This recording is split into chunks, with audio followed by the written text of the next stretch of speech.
اللہ من الشیطان الرجیم بسم اللہ الرحمن الرحیم۔ ہماری گفتگو صحت بیع فضولی کے بارے میں تھی۔ مصنف صاحب وہ ادلہ پیش کر رہے ہیں جن سے خوشبو آتی ہے کہ وہ بیع فضولی کے صحت پہ دلالت کر رہے ہیں، لیکن اگر صراحت کے ساتھ دیکھا جائے تو شاید ابھی تک کوئی ایسی دلیل انہوں نے پیش نہیں کی ہے۔ آج بھی ایسے 2-3 احادیث بیان کر رہے ہیں جو کہہ رہے ہیں کہ ممکن ہے کہ بیع فضولی کی صحت پہ دلالت کریں، لیکن ان کی کچھ نہ کچھ توجیہ وغیرہ کرنی پڑے گی تو پھر جا کے ان سے بیع فضولی کی صحت نکلے گی۔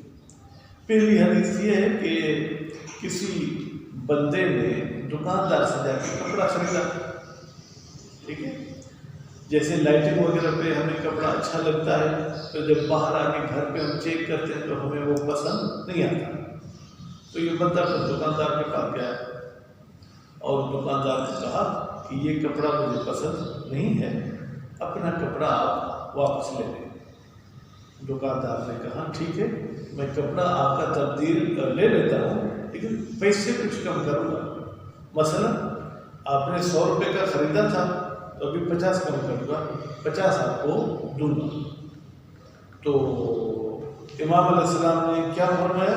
امام علیہ السلام نے فرمایا کہ بھائی اس صورت میں جو خریدار تھا وہ عالموں پہ سمجھ تھا یا نہیں، ٹھیک ہے، بیچنے والے کو پتا تھا کہ اس کی کیا کیفیت ہے کیا کیفیت نہیں ہے، تو اس طریقے سے امام علیہ السلام نے فرمایا کہ اس کے لیے مناسب نہیں ہے کہ اس سے کم قیمت کرے۔ کیا مطلب؟ بھائی اگر بیع باطل ہے پھر تو یہ کہنا کہ کم قیمت کرنا مناسب نہیں ہے، اس سے محسوس یہ ہوتا ہے کہ آپ کہتے ہیں وہ بیع جو پہلے ہوئی تھی وہ صحیح ہے، ٹھیک ہے، اب اس سے پیسے کم نہیں کرنے چاہیے، پیسے کم نہیں کرے تو یعنی وہ کپڑا لے لے۔ کپڑا اگر لیتا ہے تو پھر اس دکاندار کا کیا، وہ پورا دن آ کے یہاں دکان پہ بیٹھتا ہے، دکان کا کرایہ دیتا ہے، اس قسم کے وہ کام کرتا ہے۔ تو امام علیہ السلام نے فرمایا کہ ہاں کپڑا لے کے اس جو پیسے کم کے وہ پھر واپس اس کو دے دے تو پھر یہ معاملہ ٹھیک ہو سکتا ہے۔ تو میرے سائیں یہ معاملہ فضولی ہوا کیسے؟ فرماتے ہیں کہ جب اس نے اس بندے سے یہ کپڑا پھر دوسری مرتبہ لیا تو گویا کہ اس نے اسے خریدا، اس نے پہلے والے معاملے کو نہیں توڑا بلکہ گویا کہ اسے خریدا۔ اب اس کے ساتھ خریداری کی بات نہیں کی، اس کا ٹھیک ہے دے دو میں کچھ پیسے کم کرتا ہوں، پھر پیسے کم کر کے اس کو کوئی خدا ترسی آگے کیا پھر یہ پیسے لے لو، یعنی گویا کہ یہ کہتا ہے کہ میں نے پھر دوبارہ آپ کے ساتھ معاملہ کیا لیکن اس معاملے میں اس کو پورے معاملے کی طرف متوجہ نہیں کیا، ٹھیک ہے۔ ایک یہ حدیث ہے۔ پھر دوسری حدیث بھی پیش کرتے ہیں کہ ایک بندے نے کسی کو پیسے دیے کہ جاؤ میرے لیے کوئی چیز خرید کے آؤ۔ اس بندے نے پیسے اپنے جیب میں رکھے، بازار گیا، چیز خرید کے لے آیا، پھر پیسے والے کو کہتے ہیں یہ چیز ہے، اگر پسند آتی ہے تو تم رکھ لو، اگر پسند نہیں آتی ہے تو واپس کر دو۔ کہتے ہیں اس کا کیا مطلب؟ اس حدیث میں 2-3 احتمال ہیں۔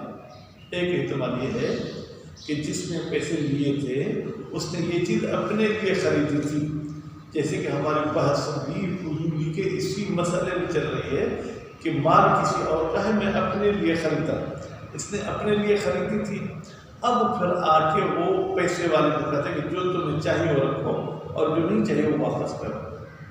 تو اب اس نے کیونکہ یہ چیز اپنے پیسے سے نہیں خریدی تھی، غیر کے پیسے سے خریدی تھی، تو اس حوالے سے یہ معاملے فضولی میں داخل ہو گیا، ٹھیک ہے۔ ایک احتمال یہ ہے کہ نہیں، اس نے یہ چیز اسی پیسے والے بندے کے لیے خریدی تھی لیکن بیچنے والے کو کہا تھا کہ اگر میرے دوست نے یہ چیز پسند کی تو ہم رکھیں گے، اگر پسند نہیں کی تو ہم تمہیں کیا کر دیں گے، واپس کر دیں گے۔ تو یہ بھی احتمال ہے۔ اگر یہ احتمال ہوگا تو پھر یہ معاملے فضولی میں شامل نہیں۔ پہلے والی صورت میں جب وہ پیسہ اس کا تھا، اس نے اپنے لیے خریدا اور پھر آ کے بیچتا ہے پیسے والے کو، تو صورت میں یہ بیع فضولی کی لسٹ میں شامل ہو سکتی ہے۔ بہرحال مزید ہم عبارت پڑھتے ہیں تو آج کوشش کرتے ہیں کہ ہم اس بحث کو ختم کریں کہ بیع فضولی صحیح ہے۔ کل پھر انشاءاللہ ہم ان علماء کرام کے ادلہ پڑھیں گے جو کہتے ہیں بیع فضولی فاسد ہے، صحیح نہیں ہے۔ مما سے مراد وہ ادلہ یؤید المطلب، جو مطلب کی تائید کرتے ہیں۔ مطلب کیا ہے؟ صحت فضولی کے معاملے فضولی صحیح ایضاً نیز، یعنی جیسے ہم پہلے دلیل پیش کر کے آئے انہیں کی طرح یہ بھی دلیل ہے۔ صحیحۃ الحلبی، یہ دلیل کیا ہے؟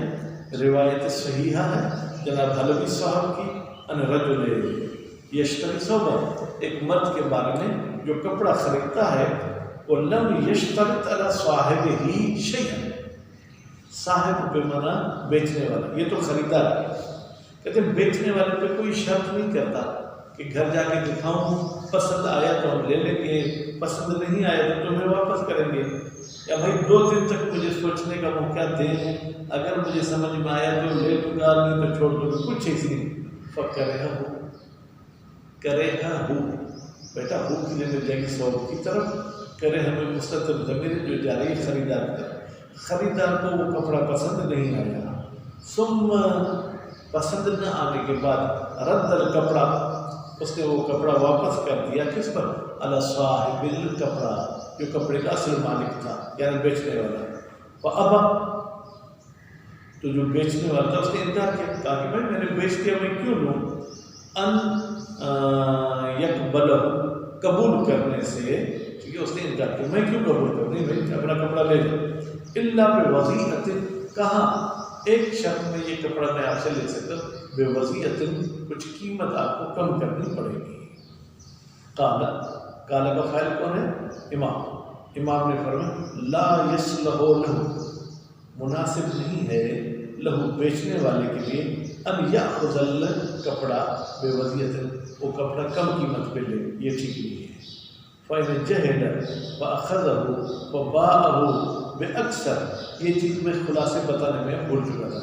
فإن جہل، اگر بائع اس مسئلے سے جاہل ہے، کس سے؟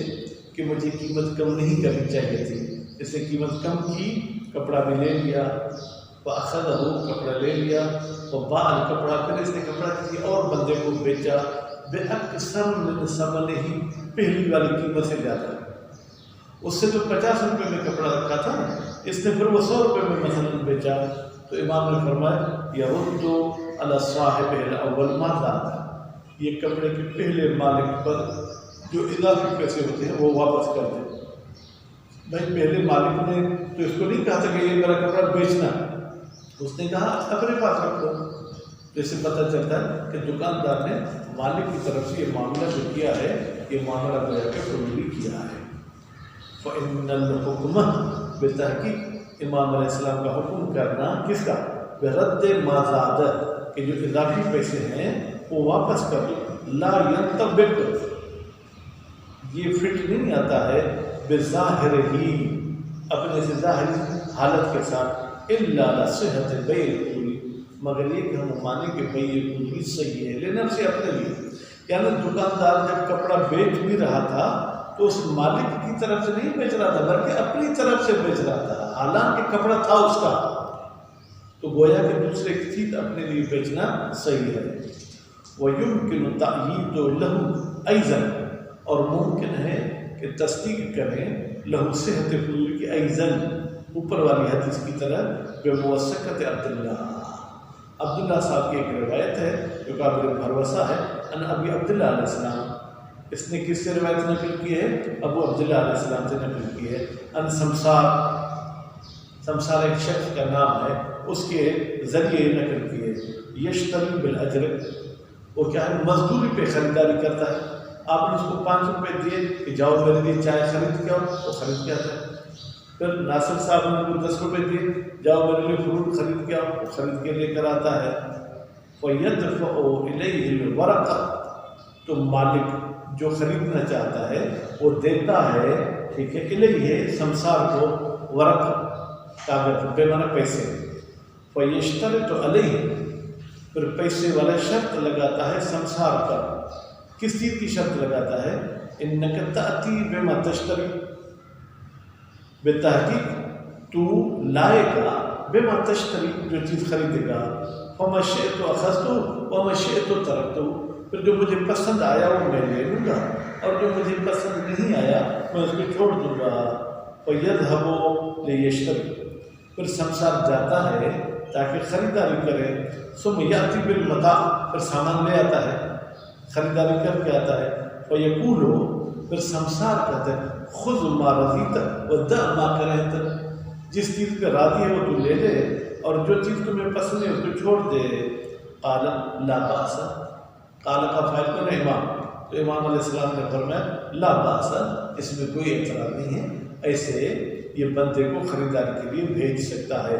الخبر، الخبر کا مطلب یہ ہے کہ بھائی یہ حدیث ہے، اس میں کچھ اور بھی مطالب ہو سکتے ہیں، لیکن جو مطلب ہمارے ساتھ تعلق رکھتا تھا وہ ہم نے آپ کے سامنے پیش کیا. بنا علی ان الاشتراء من السمسار، کہ یہ جو سمسار صاحب نے خریداری کی تھی یہ احتمال ہے ان یکون لنفسہ، اس نے اپنے لیے خریدی تھی، یعنی پیسے کے مالک کے لیے نہیں خریدی تھی. لیکن الورق علیہ قرض، تو بھائی اس نے پیسے پرائے کیوں دیے؟ کہتے ہیں تاکہ وہ پیسے اس پر قرض دے، یعنی گویا کہ میں نے مالک کے پیسے اپنے اوپر قرض لیے اور پھر میں وہ اپنے لیے کپڑا لے آیا. اور یہ بھی ہو، پھر یہ سمسار بیچتا ہے اللہ صاحب الورق، پیسے والے بندے کو وہی چیز مارضیہ من الامتعہ، کیا ٹوٹل چیزیں بیچے گا؟ کہتے نہیں، اس سامان میں سے جس پہ وہ راضی ہے اس کو بیچے گا. وہ یوفیہ دینہ، جینا نہیں پڑنا، دینہ، اور اس کو اپنا قرضہ بھی ادا کر دے گا. یوفیہ، بیٹا یوفی کا فائل کون ہے؟ سمسار. ہو کی ضمیر جائے گی صاحب ورق کی طرف، پھر دینہ کی ضمیر بھی جائے گی صاحب ورق کی طرف، یعنی سمسار یوفی ادا کرے گا دینہ صاحب ورق کا قرض. ولا ینافی هذا الاحتمال، کہتے ہیں اس احتمال کے ساتھ کوئی منافات نہیں رکھتا. کیا؟ فرض و سمسار، یہ جو فرض کیا گیا ہے سمسار کو روایت میں، ممن یشتری بالاجر، آپ نے جو یہ کہا کہ سمسار کو جو مزدوری پہ خریداری کرتا ہے، اس سے پتہ چلتا ہے وہ اپنے لیے نہیں خریدتا. اور آپ یہاں احتمال دے رہے ہیں کہ اس نے اپنے لیے خریدا تھا. کہتے نہیں، ان دونوں چیزوں میں کوئی ٹکرا نہیں ہے. کیوں؟ لأن توصیف سمسار، اس لیے کہ سمسار کی یہ جو وصف بیان کی گئی ہے بذالک، کہ وہ مزدوری پہ خریدتا ہے، بے اعتبار اصل حرفت ہی، یہ اس کا ہنر اور اس کا دھندا، اس کا کاروبار یہی ہے، اور شغل ہی، اس کا شغل بھی یہی ہے. تو عام طور پہ وہ مزدوری پہ ہی خریدتا ہے، لیکن آج اس نے اپنے لیے خرید لیا. آپ کا یہ کہنا کہ یہ مزدور ہے، کہ اس کا یہ مطلب ہے کہ اپنا کام نہیں کرتا، کبھی کبھار بھائی اپنا بھی کام کرتا ہے. لا بملاحظۃ هذه القضیہ شخصیہ، کہتے ہیں ہم صرف اس قضیہ شخصیہ کو مد نظر نہیں رکھتے، یہ جو پیسے اس کو ملے اور اس نے خریدا ہے کچھ سامان نہیں. عام طور پر اجر پر کام کرنا ذاتی کام کرنے کے ساتھ منافات نہیں رکھتا ہے. ویحتمل، ایک اور بھی احتمال ہے، ان یکون لصاحب الورق باذنہ، کہ یہ معاملہ سمسار نے اپنے لیے نہیں کیا تھا، پیسے والے کے لیے کیا تھا، باذنہ ہی، پیسے والے کی اجازت کے ساتھ. مع جعل خیار لہ، جبکہ اس نے اختیار بھی رکھا تھا کس کے لیے؟ پیسے والے کے لیے، علی بائع الامتعہ، سامان کے بیچنے والے پر. بیٹا خیار کا مطلب کیا ہے؟ کہ بھائی معاملہ ہم دونوں کا ہو گیا، لیکن ہم اگر اس کو توڑنا چاہیں تو مثلا 2 دن تک توڑ سکتے ہیں. وَيَلْتَزِمُ بِالْبَيْعِ فِيمَا رَضِيَ، پس یہ جو ہے شخص کون؟ سمسار یا صاحب ورق، جس معاملے پر راضی ہو گیا اس کو پکا کر دے گا. وَيَبْسُطُهُ، اور یہ اس معاملے کو فسخ کر دے گا، توڑ دے گا، فیما کرے گا جس کو وہ پسند نہیں کرتا. وہی احتمال، ایک تیسرا احتمال بھی ہے، ان یکون فضولیاً ان صاحب الورق، اس نے یہ چیز پیسے والے کے لیے خریدی ہے لیکن اس سے اذن نہیں لی تھی، بغیر اذن کے خریدی، تو یہ فضولی ہو جائے گا. وَيَتَخَيَّرُ مَا يُرِيدُ وَيَرُدُّ مَا يَكْرَهُ، تو پھر جس چیز کو پسند کرتا ہے اس کو یہ تخیر انتخاب کر لیتا ہے، اور جس کو پسند نہیں کرتا ہے اس کو چھوڑ دیتا ہے. وَلَيْسَ فِي مَوْرِدِ رِوَایَةٍ ظُهُورٌ، اس روایت کے مورد اور مطلب میں کوئی ایسا ظہور نہیں کہ اذن صاحب الورق سمسار کہ صاحب ورق یعنی پیسے والے نے اذن دی تھی سمسار کو علی وجہ ایک ایسے طریقے سے ینافی کون و فضولیت کہ وہ اذن فضولی ہونے سے منافعات رکھنے، کوئی فضولی کے ساتھ منافعات والی بات بھی نہیں ہے، کما لا یخفا، جیسے کہ یہ بات مختلف دیکھیں، یہ تو کہا تھا کہ جاؤ میرے لیے چیز خریدو، لیکن یہ نہیں کہا کہ معاملہ میرے لیے ہی کرنا ہے، اپنے لیے نہیں کر سکتے، ایسی کوئی بات نہیں کی تھی۔ فَإِذَا أُعْتُمِرَ مَوْرِدُ السُّؤَالِ لِهَذِهِ الْوُجُوهِ، تو جب احتمال ہوا سوال کے مورد کا الوجوہ کہ بھئی تین احتمالات ہو سکتے ہیں، اس نے اپنے لیے معاملہ کیا ہو ایک وجہ، اس نے صاحب ورق کے لیے معاملہ کیا اذن کے ساتھ دوسری وجہ، اس نے معاملہ فضولی کیا ہو بغیر اذن کے تیسری وجہ، حکم الامام علیہ السلام بعدم الباس، اور امام علیہ السلام نے حکم کیا کہ اس معاملے میں کوئی اعتراض نہیں ہے، من دون استفسال عن المحتملات، امام علیہ السلام نے یہ احتمالات نہیں پوچھے کہ اپنے لیے خریدا تھا، صاحب ورق کے لیے خریدا تھا، افاد ہے تو بھائی یہ جو مورد سوال ہے فائدہ پہنچاتا ہے کس کا؟ ثبوت الحکم علی جمیع الاحتمالات، کہ تینوں صورتوں میں تینوں احتمالات میں یہ حکم کون سا لا باس ولا ثابت ہے۔ وربما یعید المطلب، پھر کہتے ہیں کہ اسی صحت حضوری کے لیے نکاح عبد والی احادیث بھی فٹ آتی ہیں، بالاخبار الدالۃ علی عدم فساد النکاح العبد، وہ حدیث میں دلالت کرتی ہے کہ عبد کا نکاح غلط نہیں ہے، کب؟ بیتون نے اذن مولا ہو، اگر مولا کی اجازت کے بغیر کرے، معللا در حالی کے ان احادیث میں علت بیان کی گئی ہے بأنہ لم یعص اللہ، بھائی عبد نے جو نکاح کی خدا کی تو معصیت نہیں کی، خدا کی نافرمانی نہیں کی، وانما عصى سیدہ، ہاں اس نے اپنے آقا کی مخالفت کی ہے، وہ حاصل ہو، بھائی اس عقد عبدی یا نکاح عبد کے صحت کا نتیجہ خلاصہ کہیں، ان المانع من صحت العقد، وہ چیز جو عقد کے صحیح ہونے کے لیے مانع ہے، اذا کان لا یرجى زوالہ، جب اس مانع کے ختم ہونے کی امید نہ ہو، فهو الموجب، تو یہ مانع سبب بنتا ہے لوقوع العقد باطلا، کہ یہ عقد کیا ہو جائے؟ باطل ہو جائے۔ وہ کون سا مانع ہے جو ختم نہیں ہوا؟ عصیان اللہ تعالیٰ، اللہ کی نافرمانی، لیکن نکاح میں اللہ کی نافرمانی نہیں ہے، مولا کی نافرمانی، اور ممکن ہے مولا کے پاؤں پہ آپ اپنی پگڑی اچھال دیں تو کہ چلو میں نے اجازت دے دی، تو یعنی یہ مانع ختم ہو سکتا ہے۔ وَأَمَّا الْمَانِعُ الَّذِي يُرْجَى زَوَالُهُ، لیکن وہ مانع کہ جس کے ختم ہونے کی امید ہے، فَإِسْيَانُ سَيِّد، جیسے اپنے آقا کی مخالفت کرنا، فَبِالزَّوَالِهِ، تو اس مانع کے ختم ہوتے ہی یصح العقد، عقد صحیح ہو جائے گا۔ یعنی اگر مولا کہتا ہے کہ بیٹا جو تم نے نکاح کے میں نے اجازت دے دی تو صحیح ہو جائے گا۔ وارث المالک من هذا القبیل، مالک اتباع عقد فضولی میں راضی ہونا اسی قسم سے ہے، یعنی کیا؟ یعنی یہ وہ مانع ہے کہ اگر ختم ہو گیا تو عقد اپنی جگہ پہ صحیح ہو جائے گا۔ فإنه لا يرضى، اولا بتحقیق مالک صاحب راضی نہیں ہوتا ہے ابتدا میں ہے، وَيَرْضَى ثَانِيًا، پھر بعد میں راضی ہو جاتا ہے، بخلاف شفقت اللہ عز و جل، بخلاف اللہ تعالیٰ کے نافرمانی کے، بفعل، اگر اللہ کسی فعل پہ ناراض ہو فإنه يستحيل رضا ہو، تو اللہ راضی نہیں ہو سکتا اس فعل پر۔ یعنی کیا؟ یعنی یہ جو اللہ تعالیٰ کا ناراض ہونا، یہ اللہ تعالیٰ کو آپ توبہ کر کے معاف تو کرا سکتے ہیں، لیکن وہ جو چیز غلط تھی وہ غلط رہے گی، اللہ سے توبہ کرنے میں وہ چیز غلط صحیح نہیں ہوگی۔ هذا غایۃ ما یمکن ان یحتج، یہ زیادہ سے زیادہ وہ ادلہ تھے جن کے ساتھ استدلال کیا جا سکتا تھا، کس پر؟ بھئی حضور کی صحت پر، ویستشہد بہ، اور ان ادلہ کو شاہد کے طور پر پیش کر سکتے تھے لوگ صحت حضوری کے لیے، للقول بالصحت، وبعضها، ان ادلہ میں سے کچھ ادلہ ایسے تھے وَإِنْ كَانَ مِمَّا يُمْكِنُ الْخَدْشَةُ فِيهِ، ان میں اعتراض کی گنجائش تھی، إِلَّا أَنَّ فِي بَعْضِ الْآخَرِ غِنًى وَكِفَایَةً، لیکن انہی ادلہ میں سے کچھ ایسے دلیل تھے جو غنی تھے اور کافی تھے، یعنی کیا؟ ان میں کوئی اعتراض کی گنجائش نہیں تھی، وہ بیع حضوری کے صحت کے لیے کافی تھے۔ انشاءاللہ کل ہم پڑھیں گے ان افراد کے ادلہ جو کہتے ہیں کہ بھئی یہ باطل ہے۔ صلی اللہ علیہ وسلم۔